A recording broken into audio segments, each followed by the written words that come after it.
ಮಂತ್ರಿಗಳ ಮುನಿಸಿನ ಪರ್ವಕ್ಕೆ ರಾಗ don't care ಅಂತಾರ. ರಾಮಲಿಂಗಾರೆಡ್ಡಿ ರಾಜೀನಾಮೆ ಕೊಟ್ಟಿದ್ದಾರೆ ಸಚಿವ ಸ್ಥಾನಕ್ಕೆ. ಅದನ್ನು ಅಂಗೀಕರಿಸೋದಕ್ಕೆ ಆರ್ಡರ್ ಮಾಡಿದರಂತೆ.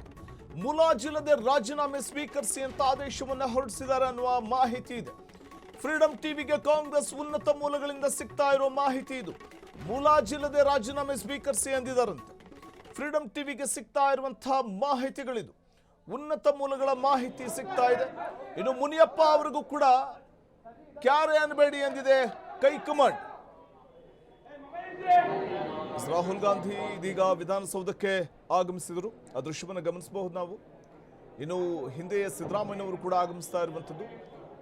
ಡಾಕ್ಟರ್ ಜಿ ಪರಮೇಶ್ವರ್ ಉಪಮುಖ್ಯಮಂತ್ರಿಗಳು, ಹಿಂದೆಯೇ ಕೆ.ಜೆ. ಜಾರ್ಜ್ ಅವರಿದ್ದಾರೆ, ಇಂಧನ ಸಚಿವರು.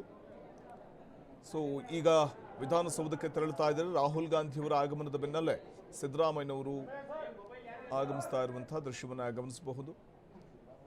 ಪರಮೇಶ್ವರ್ ಅವರು, ಕೆ.ಎಚ್. ಮುನಿಯಪ್ಪ ಅವರಿಗೂ ಕೂಡ ಆಹಾರ ಖಾತೆ ಸಿದ್ದರಾಮಯ್ಯ ಸಂಪುಟದಲ್ಲಿ ನೀಡಿದ್ದಂಥ ಖಾತೆಯನ್ನೇ ಈಗಲೂ ಕೂಡ ನೀಡಿರೋದಕ್ಕೆ ಅವರು ಅಸಮಾಧಾನವನ್ನು ವ್ಯಕ್ತಪಡಿಸಿದ್ದಾರೆ ಅನ್ನುವಂಥ ಮಾಹಿತಿ ಇದೆ.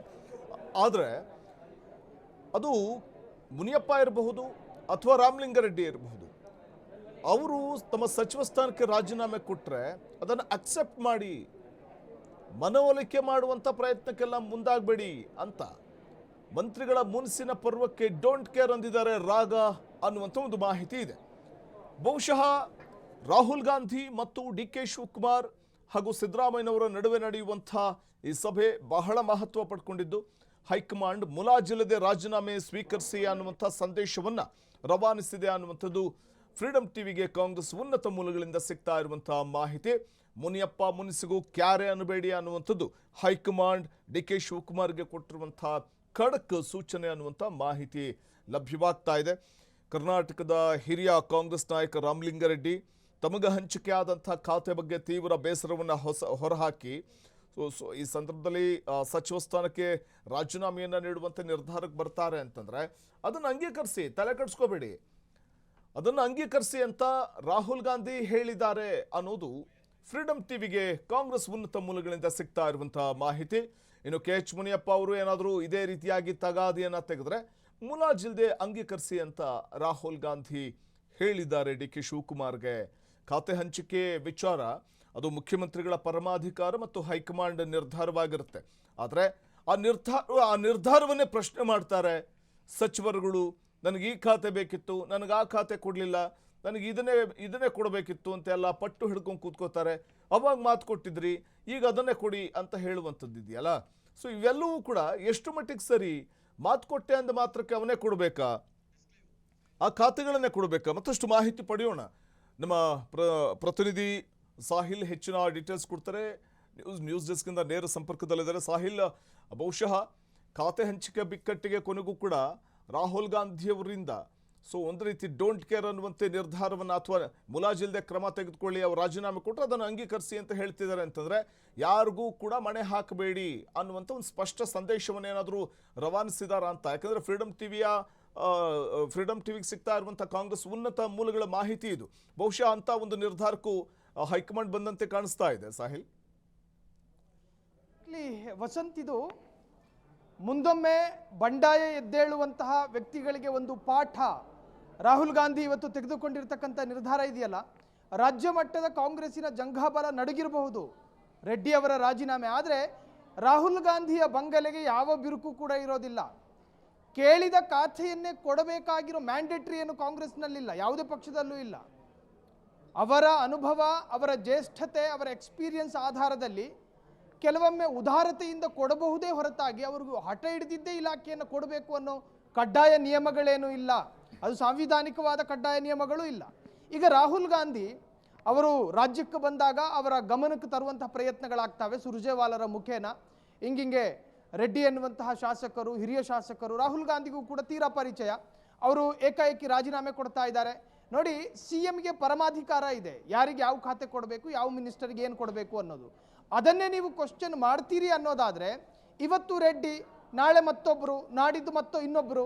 ಸೊ ಹೀಗೆ ಬಂಡಾಯಗಳು ಹೆಚ್ಚಾಗಬಹುದು. ಹಾಗಾಗಿ ಇದಕ್ಕೊಂದು ಕಡಿವಾಣ ಹಾಕಬೇಕು ಅಂತ ಹೇಳಿ ರಾಹುಲ್ ಗಾಂಧಿ ಕಣ್ಣು ಕೆಂಪು ಮಾಡಿಕೊಂಡು ಈ ತರಹದೊಂದು ನಿರ್ಧಾರಕ್ಕೆ ಅವರು ಓಕೆ ಹೇಳಿದ್ದಾರೆ.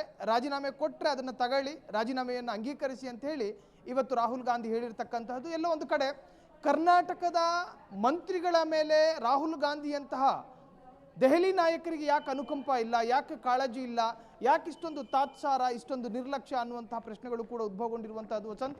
ಒಟ್ಟಾರೆ ರಾಹುಲ್ ಗಾಂಧಿ ಹೇಳಿದ ನಂತರ ಅಲ್ಲಿ ಬೇರೆ ಇನ್ಯಾವ ನಾಯಕರ ಉತ್ತರಕ್ಕೂ ಕೂಡ ಕಾಯುವಂತಹ ಪ್ರಮೇಯ ಇರೋದಿಲ್ಲ. ಇದು ಅತ್ಯಂತ ಕಟ್ಟಕಡೆಯ ಪರಮೋಚ್ಚ ನಾಯಕನ ಆನ್ಸರ್ ಎನ್ನುವ ಅರ್ಥದಲ್ಲಿ ರಾಜ್ಯ ಮಟ್ಟದ ನಾಯಕರು ಸ್ವೀಕಾರ ಮಾಡಿಕೊಂಡು ಈಗ ರೆಡ್ಡಿಯವರ ರಾಜೀನಾಮೆಯನ್ನು ಕೂಡ ಅಂಗೀಕರಿಸುವ ಸಾಧ್ಯತೆಗಳಿದ್ದಾವೆ ವಸಂತ್. ಒಂದು ಆಶ್ಚರ್ಯ ಅಂದರೆ ಸಾಹಿಲ್, ರಾಮಲಿಂಗಾರೆಡ್ಡಿ ಅವರು ಸಚಿವ ಸ್ಥಾನಕ್ಕೆ ನಾನಂತೂ ಯಾವತ್ತೂ ದುಂಬಾಲು ಬಿದ್ದಿಲ್ಲ, ನಾನೇನು ಡಿಮ್ಯಾಂಡ್ ಮಾಡಿಲ್ಲ, ನಂಗೆ ಸಚಿವ ಸ್ಥಾನ ಕೊಡಲೇಬೇಕು ಅನ್ನುವಂಥದ್ದು ನಾನು ಕೇಳಿಲ್ಲ, ನಾನು ಒತ್ತಡವನ್ನು ಹೇರಿಲ್ಲ ಅಂತ ಹೇಳ್ತಾ ಇದ್ದಂಥವ್ರು ಈಗ ಸಚಿವ ಸ್ಥಾನ ಸಿಕ್ತಿದ್ದ ಹಾಗೆಯೇ ನನಗೆ ಇದೇ ಖಾತೆ ಬೇಕು, ಅದ್ಯಾಕೆ ಕೊಟ್ರಿ ಅಂತ ಕೇಳ್ತಾರೆ ಅಂದರೆ ಆಶ್ಚರ್ಯ ಆಗುತ್ತೆ. ಅವರು ಅವತ್ತು ಕೊಟ್ಟಂಥ ಹೇಳಿಕೆಗೂ ಇವತ್ತವರ ನಡೆಗೂ ಬಹಳ ಅಜಗಜಾಂತರ ವ್ಯತ್ಯಾಸ ಇದೆ. ತುಂಬ ಆಶ್ಚರ್ಯ ಆಗುತ್ತೆ. ಅವತ್ತೇನು ಸುಳ್ಳು ಹೇಳಿದ್ರೆ ಹಾಗಾದ್ರೆ ಅಂತ, ನಾನೇನು ಯಾರ ಬಳಿಯೂ ಕೂಡ ದುಂಬಾಲು ಬಿದ್ದಿಲ್ಲ ಅಂತಾರೆ, ಡಿಮ್ಯಾಂಡ್ ಮಾಡಿಲ್ಲ ಸಚಿವ ಸ್ಥಾನಕ್ಕೆ ಅಂತಾರೆ, ಇವತ್ತು ಖಾತೆ ಕೊಟ್ಟರೆ ನಿಭಾಯಿಸೋದಕ್ಕೆ ರೆಡಿ ಇಲ್ಲ ಅಂತಾರೆ. ಏನು ಅಂತ ಅವರ ನಡೆ ನೋಡಿ, ವಾತಾವರಣ ಬದಲಾಗಬೇಕು ಅಂದರೆ 3 ತಿಂಗಳು ಕಳಿಬೇಕು, ಚಳಿಗಾಲಕ್ಕೂ ಬೇಸಿಗೆಗಾಲಕ್ಕೂ ಅಥವಾ ಹೀಗೀಗೆ. ಇನ್ನು ರಾಜಕಾರಣಿಗಳ ಒಳಗಿರ್ತಕ್ಕಂಥ ವಾತಾವರಣ ಅದು ತಿಂಗಳ ಗಟ್ಟಲೆ ಬೇಕಾಗಿಲ್ಲ, ಗಂಟೆಗೂ ಕೂಡ ಬದಲಾಗ್ತವೆ. ಇದೇ ರಾಮಲಿಂಗಾರೆಡ್ಡಿ ಅವರು ನನಗೆ DK ಕ್ಯಾಬಿನೆಟ್ನಲ್ಲಿ ಯಾವ ಜವಾಬ್ದಾರಿ ಕೊಟ್ಟರು ಕೂಡ ನಿಭಾಯಿಸ್ತೀನಿ ಅಂತ ಹೇಳ್ಕೊಂಡು ತಿರುಗಾಡ್ತಿದ್ದಂತಹ ರಾಮಲಿಂಗಾರೆಡ್ಡಿ ಅವರಿಗೆ ಜಲಸಂಪನ್ಮೂಲ ಕೊಟ್ಟು ಕೂಡಲೇ ಯಾಕೆ ಹಳೆಯ ಹೇಳಿಕೆಗಳು ಮರೆತು ಹೋಯಿತು? ಇದು ನಿಜಕ್ಕೂ ಕೂಡ ಒಂದು ಪ್ರಶ್ನಾರ್ಥಕವಾಗಿ ಉಳಿದಿರುವಂತಹದ್ದು. ಕೊಟ್ಟ ಜವಾಬ್ದಾರಿಯನ್ನು ನಿಭಾಯಿಸ್ತೀನಿ ಅಂತ ಹೇಳ್ಕೊಂಡು ತಿರುಗಾಡ್ತಿದ್ದ ರಾಮಲಿಂಗಾರೆಡ್ಡಿ ಅವರಿಗೆ DK ಅವರು ಕೊಟ್ಟಂತಹ ಇಲಾಖೆ ಯಾಕೆ ಇಷ್ಟ ಆಗ್ತಾ ಇಲ್ಲ ಅನ್ನೋ ಪ್ರಶ್ನೆಗಳು ಕೂಡ ಈಗ ಉದ್ಭವಗೊಂಡಿದೆ Vasanth. Okay, thank you Sahil ತಮ್ಮೆಲ್ಲ ಮಾಹಿತಿಗಾಗಿ. ಇದು ಒಂದು ಕಡೆ ಆರ್ ಅಶೋಕ್ ಅವರು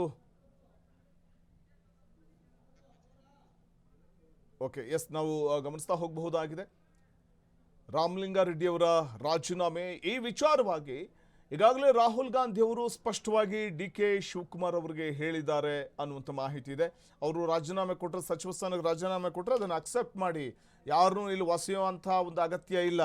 ಒಬ್ಬರನ್ನ ಸಮಾಧಾನ ಪಡಿಸೋದಕ್ಕೆ ಖಾತೆ ಏನಾದರೂ ಬದಲಾವಣೆ ಮಾಡಿಕೊಟ್ರೆ ಇನ್ನೊಬ್ಬರು ಕೇಳ್ತಾರೆ, ಮತ್ತೊಬ್ಬರು ಕೇಳ್ತಾರೆ ನನಗೂ ಈ ಖಾತೆ ಬೇಡ, ಬೇರೆದು ಕೊಡಿ ಅಂತ ಅನ್ನುವಂಥದ್ದು ಬಹುಶಃ ರಾಹುಲ್ ಗಾಂಧಿಯವರ ಮಾತಾಗಿರಬಹುದು.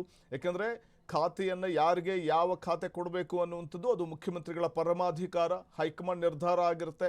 ಅದನ್ನು ಪ್ರಶ್ನೆ ಮಾಡುವಂಥ ಒಂದು ನಿರ್ಧಾರಕ್ಕೆ ಬರ್ತಾರೆ ಅಂತಂದರೆ ನೂತನ ಸಚಿವರುಗಳು ನಮಗೆ ಈ ಖಾತೆ ಕೊಡಿ, ಅದನ್ನು ಯಾಕೆ ಕೊಟ್ರಿ ಅಂತಂದರೆ ಜಲಸಂಪನ್ಮೂಲ ಖಾತೆ ಅದು ಅತ್ಯಂತ ಪ್ರಬಲ ಖಾತೆ, ಅದನ್ನು ನಿಭಾಯಿಸ್ಬೋದಲ್ಲ. ಬೆಂಗಳೂರು ಖಾತೆನೇ ಯಾಕೆ ಕೇಳ್ತೀರಿ, ಬೆಂಗಳೂರು ನಗರಾಭಿವೃದ್ಧಿ ಖಾತೆನೇ ಯಾಕೆ ಬೇಕು? ಈ ಪ್ರಶ್ನೆ ಸಹಜವಾಗಿ ಕಾಡುತ್ತೆ. ರಾಮಲಿಂಗಾರೆಡ್ಡಿ ಅವರಿಗೆ ಅನುಭವಿ ರಾಜಕಾರಣಿ, ಬಹಳ ರಾಜಕಾರಣದಲ್ಲಿ ಹಿರಿಯ ಮುತ್ಸದ್ದಿ. ಸೊ ಅಂಥವರು ಇಷ್ಟೊಂದು ಡಿಮ್ಯಾಂಡನ್ನು ಇಡ್ತಿದ್ದಾರೆ ಅಂತಂದಾಗ ಈ ವಿಚಾರವಾಗಿ ಕಗ್ಗಂಟಾಗಿರುವಂಥ ಈ ಸಮಸ್ಯೆಯನ್ನು ರಾಹುಲ್ ಗಾಂಧಿಯವರು ಎಷ್ಟು ಮಟ್ಟಿಗೆ ಬಗೆಹರಿಸ್ತಾರೆ ಅನ್ನುವಂಥ ಪ್ರಶ್ನೆ ಉದ್ಭವ ಆದಾಗ ರಾಹುಲ್ ಗಾಂಧಿಯವರಿಂದ ಸಿಕ್ಕಂಥ ಒಂದಷ್ಟು ಖಡಕ್ಕಾದಂಥ ಮಾಹಿತಿಗಳು ಅಂತಂದರೆ DK ಶಿವಕುಮಾರ್ ಅವ್ರಿಗೆ ಅವ್ರು ಸಚಿವ ಸ್ಥಾನಕ್ಕೆ ರಾಜೀನಾಮೆ ಕೊಟ್ಟರೆ ಅದನ್ನು ಅಂಗೀಕಾರ ಮಾಡಿ, ತಲೆ ಕೆಡಿಸ್ಕೋಬೇಡಿ, ಮುನಿಯಪ್ಪ ಮುನಿಸಿಗೂ ಕ್ಯಾರೆ ಅನ್ನಬೇಡಿ ಅಂತ ಈಗ ಹೈಕಮಾಂಡ್ ಸ್ಪಷ್ಟವಾಗಿ ರಾಹುಲ್ ಗಾಂಧಿಯವರೇ ಹೇಳಿದ್ದಾರೆ ಅನ್ನುವಂಥ ಒಂದು ಮಾಹಿತಿ ಇದೆ. ಫ್ರೀಡಮ್ ಟಿವಿಗೆ ಕಾಂಗ್ರೆಸ್ ಉನ್ನತ ಮೂಲಗಳಿಂದ ಸಿಗ್ತಾ ಇರುವಂಥ ಮಾಹಿತಿ ಇದು. ಮುನಿಯಪ್ಪ ಮುನಿಸಿಗೂ ಕ್ಯಾರೆ ಅನ್ನಬೇಡಿ ಅಂತ ಹೈಕಮಾಂಡ್ ಹೇಳಿದೆ ಅನ್ನುವಂಥದ್ದು ಮಾಹಿತಿ ಲಭ್ಯವಾಗ್ತಾ ಇದೆ. ರಾಮಲಿಂಗಾರೆಡ್ಡಿ ರಾಜೀನಾಮೆ ಅಂಗೀಕರಿಸೋದಕ್ಕೆ ಆರ್ಡರ್ ಕೊಟ್ಟರೆ ಹಾಗಾದರೆ ರಾಹುಲ್ ಗಾಂಧಿಯವರು ಮುಲಾಜಿಲ್ಲದೆ ರಾಜೀನಾಮೆನ ಸ್ವೀಕರಿಸಿ ಅನ್ನುವಂಥ ಒಂದು ಆದೇಶವನ್ನು ಹೊರಡಿಸಿದ್ರ ಇದು ಕುತೂಹಲ ಕಡಿಮೆ ಮಾಡಿಕೊಡ್ತಾ ಇದೆ. ಒಂದು ಕಡೆ BTM ಲೇಔಟ್ ಕ್ಷೇತ್ರದಲ್ಲಿ ರಾಮಲಿಂಗಾರೆಡ್ಡಿ ಅವರು ತಮ್ಮ ಅಸಮಾಧಾನವನ್ನು ವ್ಯಕ್ತಪಡಿಸಿ ರಾಜೀನಾಮೆ ನೀಡುವಂಥ ನಿರ್ಧಾರಕ್ಕೆ ಬರ್ತಾರೆ ಅಂತಂದಾಗ ಅವರ ಬೆಂಬಲಿಗರು ಕೂಡ ಈ ವೇಳೆ ತಾವು ಕೂಡ ರಾಜೀನಾಮೆಯನ್ನು ಅಥವಾ ವಿವಿಧ ಜವಾಬ್ದಾರಿಯನ್ನು ಪಕ್ಷದಿಂದ ನೀಡಲಾಗಿತ್ತು. ಪ್ರಾಥಮಿಕ ಸದಸ್ಯತ್ವಕ್ಕೆ ರಾಜೀನಾಮೆ ನೀಡುವಂಥ ಒಂದು ನಿರ್ಧಾರಕ್ಕೆ ಅವರು ಬಂದಿರುವಂಥದ್ದು. ಅದರ ಜೊತೆಗೆ ಕಾಂಗ್ರೆಸ್ ಪಕ್ಷದ ವಿವಿಧ ಹುದ್ದೆ ಹಾಗೂ ಜವಾಬ್ದಾರಿಗೂ ಕೂಡ ರಿಸೈನ್ ಮಾಡೋದಕ್ಕೆ ಅವರ ಬೆಂಬಲಿಗರು ಮುಂದಾಗ್ತಾ ಇರುವಂಥದ್ದು. BTM ಲೇಔಟ್ನಲ್ಲಿ ಕಾರ್ಯಕರ್ತರು ಅಥವಾ ರಾಮಲಿಂಗಾರೆಡ್ಡಿ ಬೆಂಬಲಿಗರು ತಮ್ಮ ಆಕ್ರೋಶವನ್ನು ಹೊರಹಾಕಿರುವಂಥದ್ದು. ರಾಮಲಿಂಗಾರೆಡ್ಡಿಗೆ ಉತ್ತಮ ಖಾತೆಯನ್ನು ಕೊಟ್ಟಿಲ್ಲ, ಜಲಸಂಪನ್ಮೂಲ ಖಾತೆ ಕೊಟ್ಟಿದ್ದಾರೆ, ಅಥವಾ ಅವರು ಬೇಡಿದಂಥ ಅಥವಾ ಅವ್ರು ಕೇಳಿದಂಥ ಖಾತೆ ಕೊಟ್ಟಿಲ್ಲ ಅನ್ನುವಂಥ ಒಂದು ವಿಚಾರ ರಾಮಲಿಂಗಾರೆಡ್ಡಿ ಅವರಿಗೆ ಬೇಸರ ತರಿಸಿದೆ ಅನ್ನುವಂಥ ಕಾರಣಕ್ಕೆ ಅವರ ಬೆಂಬಲಿಗರು ಕೂಡ ಈ ಸಂದರ್ಭದಲ್ಲಿ BTM ಲೇಔಟ್ನಲ್ಲಿ ತಾವು ಕೂಡ ಪಕ್ಷದ ಪ್ರಾಥಮಿಕ ಸದಸ್ಯತ್ವಕ್ಕೆ ರಾಜೀನಾಮೆ ನೀಡುವಂಥ ಒಂದು ನಿರ್ಧಾರಕ್ಕೆ ಬಂದಿದ್ದಾರೆ ಅನ್ನುವಂಥ ಒಂದು ಮಾಹಿತಿ ಇದೆ. ಬಹುಶಃ ಈ ಒಂದು ಖಾತೆಯ ಬಿಕ್ಕಟ್ಟೇನಿದೆ, ಈ ಒಂದು ತಲೆಬಿಸಿಯಿಂದ ಹೇಗೆ ಹೊರ ಬರ್ತಾರೆ ಮುಖ್ಯಮಂತ್ರಿಗಳು ಅನ್ನುವಂಥದ್ದನ್ನು ಕಾದು ನೋಡಬೇಕು. ರಾಜ್ಯಸಭಾ ಎಲೆಕ್ಷನ್ಗೆ